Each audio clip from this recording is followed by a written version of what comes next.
नमस्कार दोस्तों, सभी को दीप क्लासेज की ऑनलाइन पाठशाला में आप सभी का स्वागत है। आज मित्रों हम ज्योग्राफी का जो पार्ट है राजस्थान ज्योग्राफी वो शुरू कर रहे हैं। राजस्थान ज्योग्राफी, ध्यान रहे दोस्तों, आप सभी को पता होगा कि राजस्थान के सभी प्रकार की प्रतियोगी परीक्षाओं के लिए राजस्थान ज्योग्राफी का भी महत्वपूर्ण योगदान है। इसमें से राजस्थान ज्योग्राफी से संबंधित कई प्रकार के क्वेश्चंस पूछे जाते हैं, जैसे कि राजस्थान का भूआकृतिक स्वरूप, इसकी अक्षांशीय देशांतरीय स्थितियों में से भी सीधा सीधा क्वेश्चन पूछ लिया जाता है। ठीक है, इसी के साथ साथ राजस्थान का जो भौगोलिक स्वरूप है, किस प्रकार से बना हुआ है, यहाँ की भौगोलिक स्थलाकृति कैसी है, ठीक है, तथा यह किन किन भौतिक प्रदेशों में बटा हुआ है, यहाँ पर कौन कौन से खनिज पाए जाते हैं, इन सभी से संबंधित राजस्थान ज्योग्राफी से क्वेश्चन आते हैं। ठीक है, करंट में राजस्थान ज्योग्राफी से रिलेटेड जो क्वेश्चन आ सकते हैं उनके बारे में हम चर्चा करेंगे कि जो आने वाली राजस्थान पुलिस की जो तैयारी करने वाले विद्यार्थी हैं उन सभी के लिए यह क्लासें काफ़ी महत्वपूर्ण होगी। तो हम शुरू करते हैं राजस्थान का। सबसे पहले राजस्थान का सामान्य परिचय। ठीक है, राजस्थान का सामान्य परिचय में हमें पता होना चाहिए कि राजस्थान को सबसे पहले किस नाम से जाना गया और किसके द्वारा राजस्थान शब्द का सबसे पहले प्रयोग किया गया। ठीक है, तो राजस्थान को 1800 ईस्वी में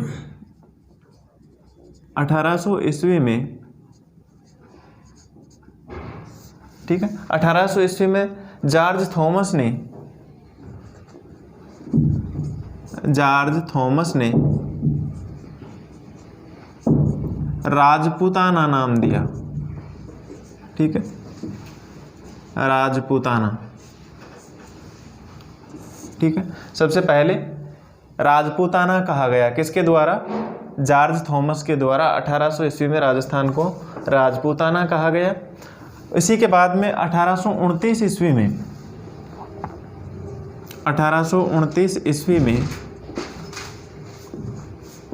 कर्नल जेम्स टॉड, ठीक है, जेम्स टॉड ने अपनी पुस्तक, कर्नल जेम्स टॉड के द्वारा एक पुस्तक लिखी गई थी, एनाल्स एंड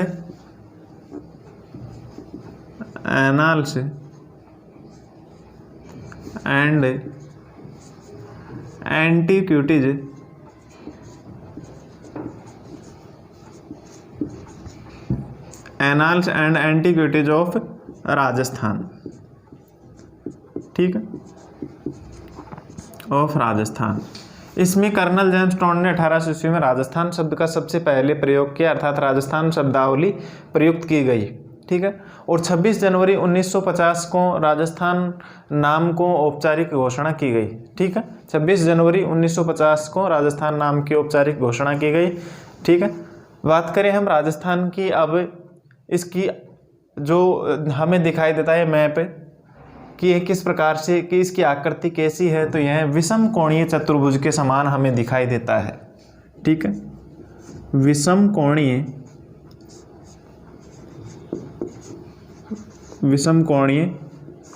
चतुर्भुज। ठीक है, विषम कोणीय चतुर्भुज के समान इसकी आकृति हमें दिखाई देती है। ठीक है, अब हम बात करें इसके सबसे पहले राजस्थान का कुल क्षेत्रफल कितना है। ठीक है, राजस्थान का कुल क्षेत्रफल, ठीक है,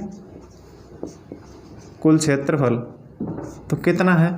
3,42,239 वर्ग किलोमीटर।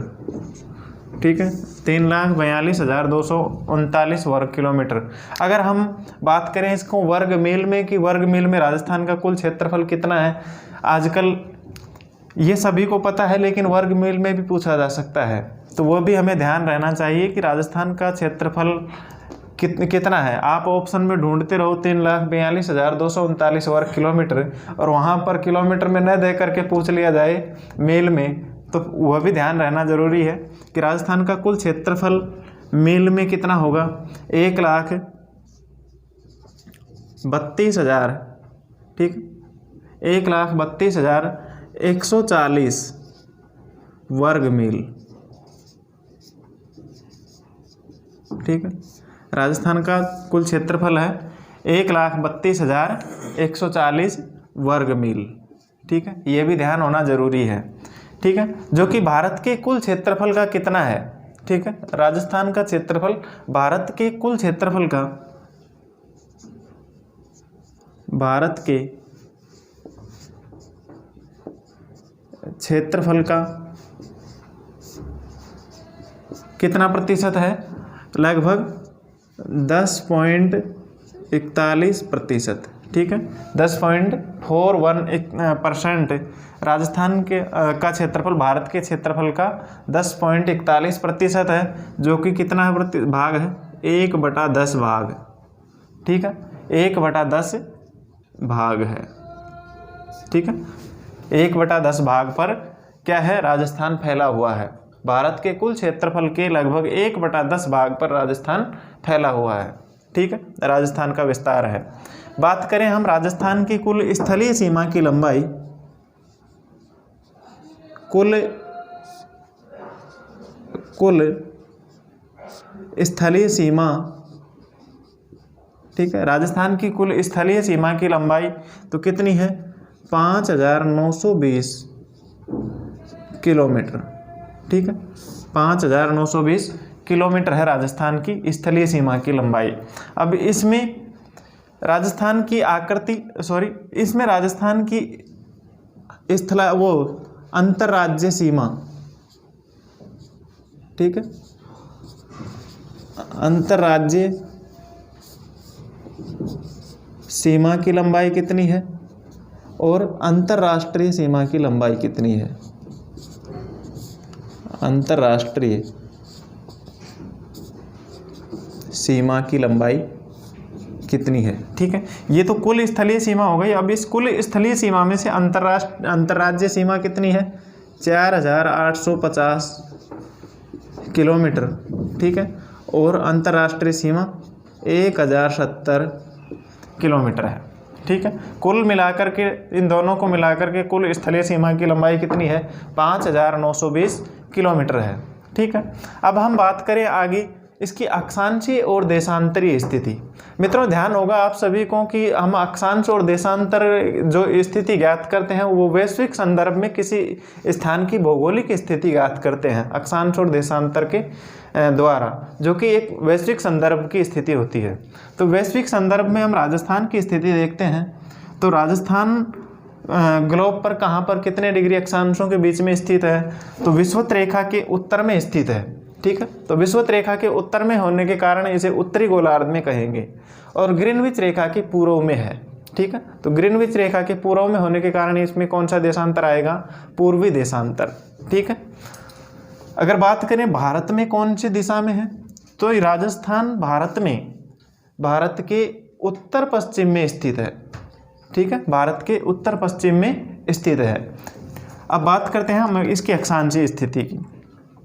तो ग्रीनविच रेखा से जो ही हम उत्तर की ओर बढ़ते हैं तो 23 डिग्री,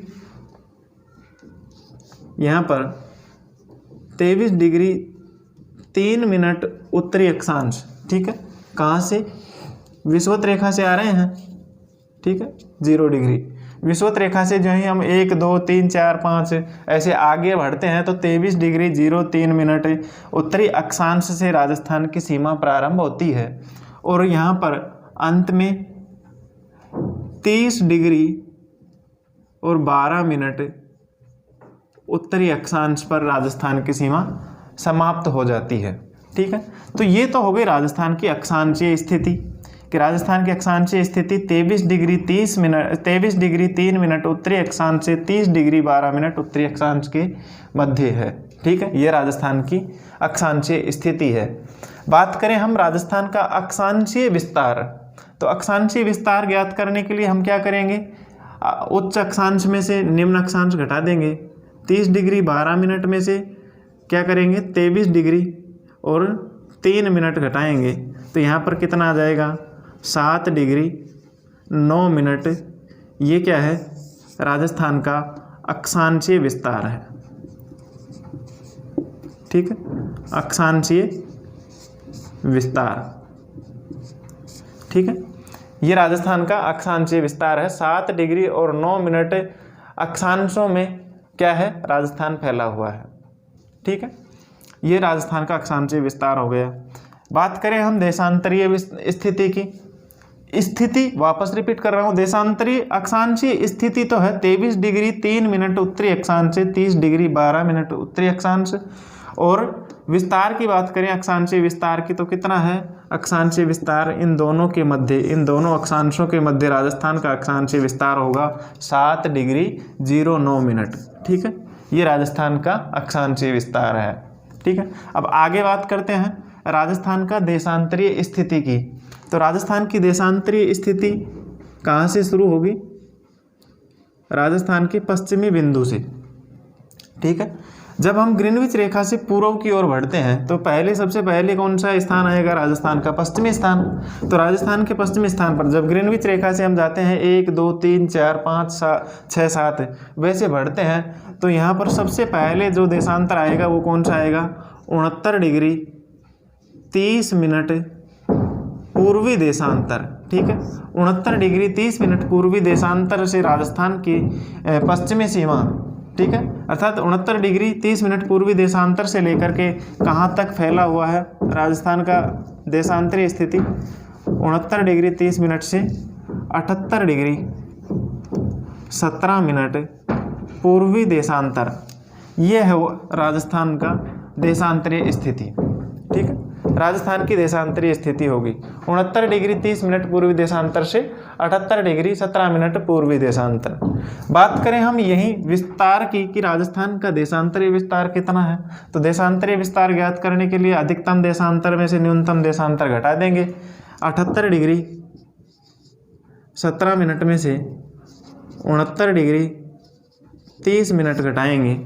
ठीक है, तो कितना आएगा, अब यहाँ पर से 17 मिनट में से 30 मिनट नहीं जाती है। आप सभी को पता है वर्ल्ड ज्योग्राफी में हमने अक्षांश और देशांतर जब पढ़ा था तो ये बताया था कि 1 डिग्री देशांतर बराबर कितना होता है, 60 मिनट। ठीक है, तो अब हम यहाँ से 17 में से 30 मिनट नहीं घटती है तो यहाँ से 1 मिनट 1 डिग्री यहाँ से उधार लेंगे इधर, तो उस डिग्री को किस में बदलेंगे, डिग्री की इकाई को मिनट में बदलेंगे। तो मिनट में बदलने पर यहाँ पर 17 मिनट और 60 मिनट, 17 मिनट में 60 मिनट जोड़ लिए तो कितने हो गए, ये 77 मिनट। ठीक है, अब 77 मिनट में से 30 मिनट आसानी से घट जाएंगे। ठीक है, 30 मिनट घट जाएंगे तो कितने आएंगे, 47 मिनट। ठीक है, तो 47 मिनट। अब यहाँ से 1 डिग्री यहाँ से कम हो गया तो अब यह कितना रह गया, 77 डिग्री में से 69 डिग्री घटाएंगे तो कितना आएगा, 8 डिग्री। ठीक है, तो राजस्थान का जो देशांतरीय विस्तार है वो कितना है, इन दोनों अक्षांशों के, दोनों देशांतरों के बीच में देशांतरीय विस्तार कितना है, 8 डिग्री और 47 मिनट। ठीक है, तो राजस्थान का ये हो गया देशांतरीय विस्तार, देशांतरीय विस्तार। ठीक है, 8 डिग्री 47 मिनट ये तो देशांतरीय विस्तार, और 7 डिग्री 9 मिनट ये हो गया अक्षांशीय विस्तार। ठीक है, यहाँ तक दोस्तों सभी को समझ में आ गया होगा कि राजस्थान की अक्षांशीय स्थिति तो क्या है और देशांतरीय स्थिति क्या है, अक्षांशीय विस्तार कितना है और देशांतरीय विस्तार कितना है, ये सभी को आपको पता चल गया होगा। इसके बाद में हमें यह पता होना चाहिए कि राजस्थान का सबसे दक्षिणतम बिंदु कौन सा है, सबसे उत्तरी बिंदु कौन सा है, सबसे पश्चिमी बिंदु कौन सा है और सबसे पूर्वी बिंदु कौन सा है। ठीक है, और सबसे उत्तरी बिंदु से दक्षिणी तम बिंदु के बीच में कितनी दूरी है, अंतर कितना है। ठीक है, तो वो भी पता करेंगे हम। सबसे पहले हम पता करते हैं कि राजस्थान का जो सबसे दक्षिणतम बिंदु है यहाँ पर वह कौन सा है, बोरकुंडा गाँव। ठीक है, बोरकुंडा गांव जो कि कौन सी तहसील में है, बांसवाड़ा के कुशलगढ़ तहसील में है। ठीक है, कुशलगढ़ तहसील जो कि बांसवाड़ा जिले की कुशलगढ़ तहसील है। बांसवाड़ा जिले की कुशलगढ़ तहसील का बोरकुंडा गांव क्या है, राजस्थान का सबसे दक्षिणतम बिंदु है। ठीक है। सबसे उत्तरी बिंदु गंगानगर जिले की ही गंगानगर तहसील, ठीक है, हिंदुमल कोड में यहाँ पर कौन सा है, कोणा गांव, सबसे उत्तरतम बिंदु है कोणा गांव, ठीक है, हिंदुमल कोड कोणा गांव गंगानगर में, ठीक है। यहाँ पर कोणा गांव से लेकर के बोरकुंडा गांव के बीच में अगर बात करें, इनके बीच की जो दूरी है वो कितनी है, ठीक है, इन दोनों के बीच की दूरी, ठीक है, उत्तर से दक्षिणतम लंबाई कितनी है, तो यह लंबाई कितनी होगी 826 किलोमीटर,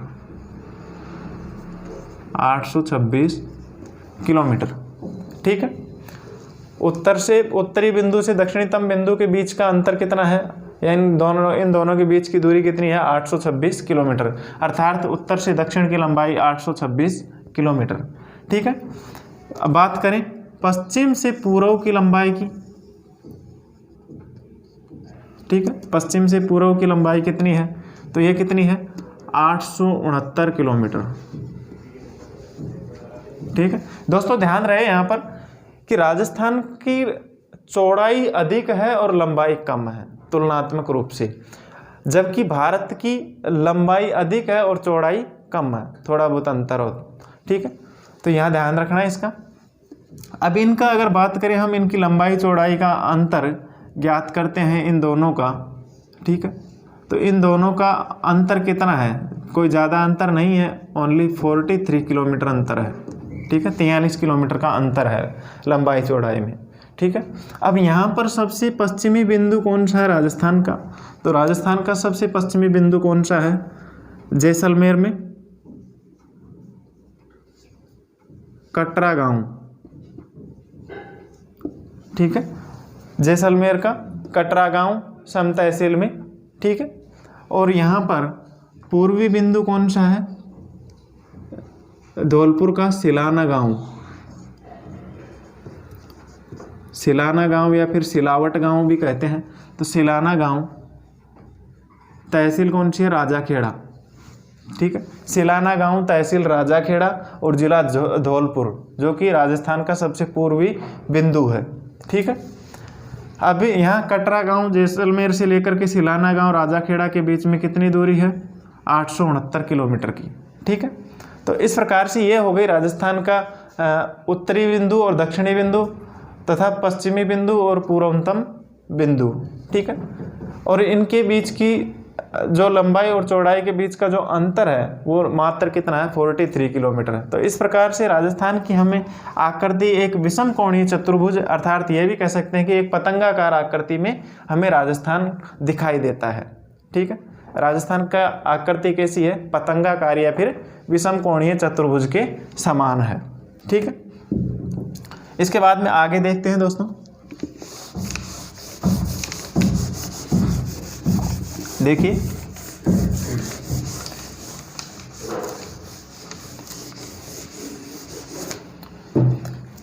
एक एक करके देखते हैं। अब यहाँ पर यह हुई अक्षांशीय और देशांतरीय स्थिति की बात। इसी से संबंधित एक और देखते हैं, कर्क रेखा। भारत के राजस्थान के लगभग 2 जिलों से होकर के गुजरती है, जिसमें डूंगरपुर जिले की सीमा को स्पर्श करते हुए बांसवाड़ा के लगभग मध्य से होकर के गुजरती है कर्क रेखा, ठीक है, कर्क रेखा, ठीक है। अब इस कर्क रेखा के दक्षिण में स्थित जो भाग है यह किस में आता है, उष्ण कटिबंध में। बांसवाड़ा जिले का लगभग आधा भाग किस में आता है, उष्ण कटिबंध में,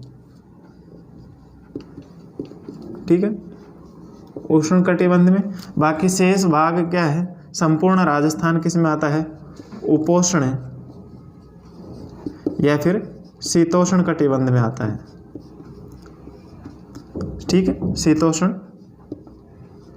कटिबंध में स्थित है, ठीक है। यहाँ पर बांसवाड़ा जिले को लगभग 2 भागों में बांटी हुई कर्क रेखा बांसवाड़ा जिले से लगभग मध्य से होकर गुजरती है तथा डूंगरपुर जिले की सीमा को स्पर्श करती है, ठीक है। इसके बाद में यह भी बात करें कि इसके बाद में यहाँ पर कि राजस्थान की जो अंतर्राज्यीय सीमा है।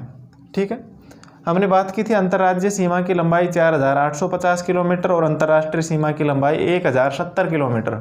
ठीक है, तो यहाँ पर 1070 किलोमीटर जो लंबाई है वो राजस्थान के 4 जिले इस अंतर्राष्ट्रीय सीमा पर स्थित है। सबसे उत्तर में यहाँ पर कौन सा है? श्रीगंगानगर। ठीक है, श्रीगंगानगर के बाद में आता है बीकानेर और बीकानेर के बाद में जैसलमेर और जैसलमेर के बाद में यहाँ तक बाड़मेर से सीमा लगती है। ठीक है, गंगानगर, बीकानेर, जैसलमेर और बाड़मेर, ये 4 जिले हैं जो कि राजस्थान के 4 जिले क्या करते हैं? पाकिस्तान के साथ अंतर्राष्ट्रीय सीमा बनाते हैं। अब ये 4 जिले, इनमें से सबसे लंबी अंतर्राष्ट्रीय सीमा बनाने वाला जिला कौन सा है? जैसलमेर। ठीक है, जैसलमेर जो कि कितनी बनाता है? 464 किलोमीटर। ठीक है, सबसे लंबी अंतर्राष्ट्रीय सीमा बनाता है। तथा सबसे कम अंतर्राष्ट्रीय सीमा कौन सा बनाता है? बीकानेर। कितनी? लगभग 168 किलोमीटर। ठीक है, इसके बाद में बनाता है यहाँ पर सबसे लंबी और सबसे कम। इसके अलावा यहाँ श्रीगंगानगर 210 किलोमीटर। ठीक है, और बाड़मेर 228 किलोमीटर। ठीक है, इस प्रकार से 1070 किलोमीटर अंतर्राष्ट्रीय सीमा क्या है? पाकिस्तान से लगती है राजस्थान की। अब शेष 4850 किलोमीटर लंबी जो अंतर्राज्यीय सीमा की लंबाई है वो राजस्थान भारत के 5 राज्यों से लगाता है। सबसे उत्तर में पंजाब से। ठीक है, यहाँ पर पंजाब से लगती है। पंजाब से कितनी लगती है? पंजाब से लगभग 89 किलोमीटर अंतर्राज्यीय सीमा बनाता है राजस्थान। जो भी राजस्थान के कौन कौन से जिले? श्रीगंगानगर और हनुमानगढ़। उसके बाद में पंजाब के बाद में आता है हरियाणा। ठीक है, तो हरियाणा कहाँ तक बनाता है? यहाँ हनुमानगढ़। हनुमानगढ़ के बाद में आता है चूरू। चूरू के बाद में झुंझुनू। झुंझुनू के बाद में सीकर। फिर जयपुर का थोड़ा सा भाग अलवर और भरतपुर, जो कि किससे? हरियाणा से अपने अंतर्राज्यीय सीमा बनाते हैं। हरियाणा से लगभग राजस्थान की जो सीमा लगती है कितनी? 1262 किलोमीटर। 1262 किलोमीटर लंबी सीमा हरियाणा से राजस्थान की अंतर्राज्यीय सीमा बनती है। ठीक है, इसके बाद में आता है भरतपुर और इससे धौलपुर से राजस्थान की लगभग कितनी? जो राजस्थान के 2 जिले हैं भरतपुर और धौलपुर, जो कि यूपी से लगभग कितनी सीमा बनाते हैं? 877 किलोमीटर। ठीक है, यूपी से 877 किलोमीटर सीमा बनाते हैं। ठीक है, इसके बाद में आता है भरतपुर से लेकर के कहाँ तक? अंत में यहाँ पर बांसवाड़ा तक। ठीक है, भरतपुर से बांसवाड़ा तक। अब ये कौन कौन से ज़िले हैं? जैसे कि धौलपुर है, धौलपुर, भरतपुर नहीं, धौलपुर, करौली, सवाई माधोपुर, कोटा, बारा, झालावाड़ के बाद में फिर वापस अगेन कोटा की सीमा आ जाती है। फिर यहाँ पर चित्तौड़गढ़ का भैंसरोडगढ़ क्षेत्र, फिर उसके बाद में भीलवाड़ा का कुछ भाग, उसके बाद में चित्तौड़गढ़, प्रतापगढ़ और बांसवाड़ा। ठीक है, इस प्रकार से इन जिलों से राजस्थान के इन 10 जिलों से मध्य प्रदेश के 10 जिलों की सीमा अंतर्राज्यीय सीमा बनती है, जो कि कितनी लंबी है? लगभग 1600 किलोमीटर। ठीक है, 1600 किलोमीटर लंबी अंतर्राज्यीय सीमा, जो कि राजस्थान की सबसे लंबी अंतर्राज्यीय सीमा बनती है मध्य प्रदेश से। ठीक है, इसके बाद में आगे आता है यहाँ पर गुजरात से। ठीक है, अब गुजरात से राजस्थान की अंतर्राज्यीय सीमा कितनी लगती है? लगभग 1022 किलोमीटर। ठीक है, 1022 किलोमीटर लंबी अंतर्राज्यीय सीमा बनाता है। ठीक है, जिसमें कौन कौन से ज़िले हैं? बाड़मेर, सिरोही, उदयपुर और कौन सा है? उदयपुर के बाद में डूंगरपुर और बांसवाड़ा ज़िले, जो कि गुजरात से अपने अंतर्राज्यीय सीमा बनाते हैं। ठीक है, इस प्रकार दोस्तों ये थे हमारे पड़ोसी राज्य एवं सीमावर्ती देश। ठीक है, सीमावर्ती देश में पाकिस्तान से 4 जिले अंतर्राष्ट्रीय सीमा बनाते हैं और बाकी क्या है, 5 राज्य राजस्थान के साथ अंतर्राज्यीय सीमा बनाते हैं। ठीक है, इसी के साथ साथ कुछ ऐसे ज़िले हैं जो कि न तो किसी अंतर्राष्ट्रीय सीमा बनाते हैं और न ही अंतर्राज्यीय सीमा बनाते हैं। ऐसे 8 राज्य हैं जो कि ऐसे 8 ज़िले हैं जो कि अंतर्वर्ती ज़िले हैं। ठीक है, अंतर्वर्ती ज़िले जो कि किसी भी प्रकार से न तो किसी दूसरे देश राज्य के साथ अंतर्राज्यीय सीमा बनाते हैं और न ही अंतर्राष्ट्रीय सीमा बनाते हैं। इन 8 राज्यों में है, देखिए, जोधपुर। ठीक है, ये जोधपुर के बाद में आता है ये नागौर। ठीक है, इधर ये अजमेर। ठीक है, अजमेर और ये दौसा,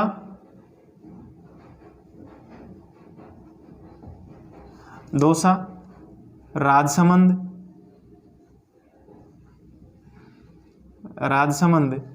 और पाली। ठीक है, इस प्रकार से। ठीक है, और बूंदी।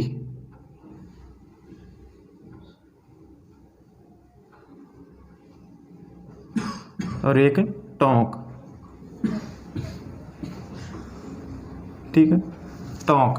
ये 8 ज़िले ऐसे हैं जो कि न तो अंतर्राज्यीय सीमा बनाते हैं और न ही अंतर्राष्ट्रीय सीमा बनाते हैं। इन्हें दोस्तों आप अगर ट्रिक से याद रखना चाहें तो ट्रिक से भी याद रख सकते हैं। ट्रिक के माध्यम से अपना राज दो, अपना राज दो बूंदी टोंक, बूंदी टोंक। ठीक है, इन अंतर्वर्ती जिलों के ट्रिक के माध्यम से भी याद रख सकते हैं। ठीक है, ट्रिक है ये। अजमेर सबसे 1 नंबर पर अजमेर, फिर है अजमेर के बाद में पाली। ठीक है, पाली के बाद में नागौर। ठीक है, नागौर के बाद में राजसमंद, राजसमंद के बाद में जोधपुर, जोधपुर के बाद में दौसा, दौसा के बाद में बूंदी और टोंक। ठीक है, बूंदी और टोंक। इस प्रकार से ये 8 अंतर्वर्ती ज़िले हैं जो कि न तो अंतर्राज्यीय सीमा बनाते हैं और न ही अंतर्राष्ट्रीय सीमा बनाते हैं। ठीक है मित्रों, इस प्रकार से हम आगे राजस्थान ज्योग्राफी से संबंधित आगे कुछ और भी फैक्ट्स पढ़ेंगे। ठीक है, और उसके बाद हम फिर राजस्थान के भौगोलिक स्थिति, भौगोलिक प्रदेशों के बारे में जानकारी प्राप्त करेंगे। भौगोलिक प्रदेशों के साथ साथ यहाँ पर पाए जाने वाले प्रमुख खनिज, ठीक है, यहाँ की जलवायु, इन सभी के बारे में एक एक करके जानकारी प्राप्त करेंगे। आज का टॉपिक अपना यहीं पर समाप्त करते हैं। धन्यवाद।